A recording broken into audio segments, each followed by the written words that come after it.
美国国会众议院以压倒多数通过防止强迫维吾尔劳动法。美国众议院在周二的表决中几乎一致通过立法，以限制从中国进口强迫劳工生产的产品，希望借此解决中国维吾尔穆斯林的待遇问题。由民主党掌控的众议院以406票赞成、3票反对的结果通过了该法案。这部法案还需由参议院通过，才能送交到特朗普总统签署成法。美国和其他国家一直就中国对待维吾尔人的方式加大向中国施压力度。联合国援引可靠的报告表示，被关押在东突厥散集中营的100万穆斯林被强迫劳动。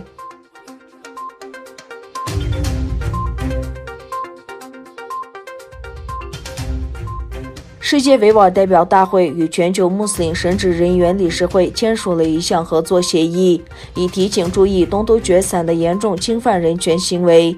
世界维吾尔代表大会于2020年9月17日与全球伊玛目理事会签署了一项谅解备忘录，以在全球范围内将东突厥散的镇压和同化问题纳入议程。穆斯林神职人员全球理事会保证将通过发布新闻稿、发出法提瓦等方式关注并批评针对维吾尔人的种族灭绝和侵犯人权行为。该组织还表示，他们将在伊斯兰世界中介绍对维吾尔人的迫害，并就此问题向穆斯林国家的领导人提供建议。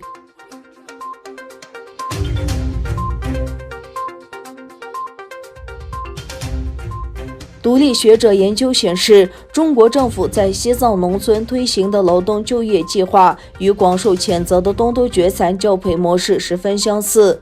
农业居民被集中接受部分带有军事色彩化的培训后，被送往其他地区和省份务工。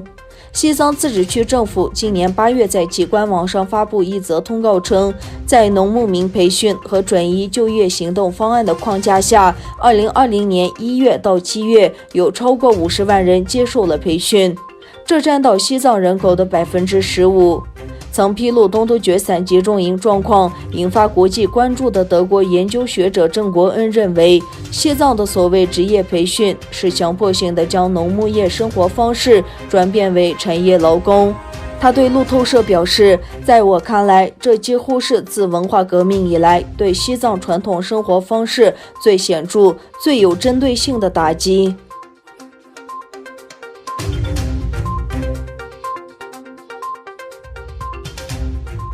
伊斯坦布尔新机场启动中国友好机场项目。据土耳其媒体介绍，伊斯坦布尔新机场运营公司董事会主席介绍，得益于新机场与中国驻伊斯坦布尔总领馆共同推出的中国友好机场项目，中国旅客在伊斯坦布尔新机场将享有全方位中文服务、专属值机柜台和登机口、机场免税店、微信支付等13项特色服务。中国伊斯坦布尔总领事崔薇表示，当他进入伊斯坦布尔机场时，感到自己在中国的一个机场。他说，我来过这个机场很多次，但这次我真的感觉很特别。当中国针对维吾尔人的种族灭绝已在国际社会受到广泛批评之际，土耳其当局的这一决定引起包括海外维吾尔人在内的各方的关注。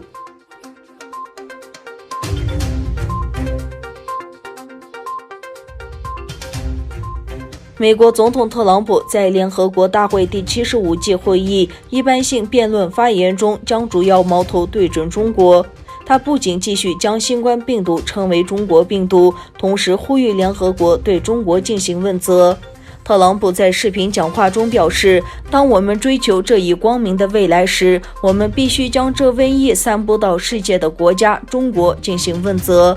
当病毒传播的早期，中国禁止了国内旅行，但同时允许航班离开中国，并使世界受到感染。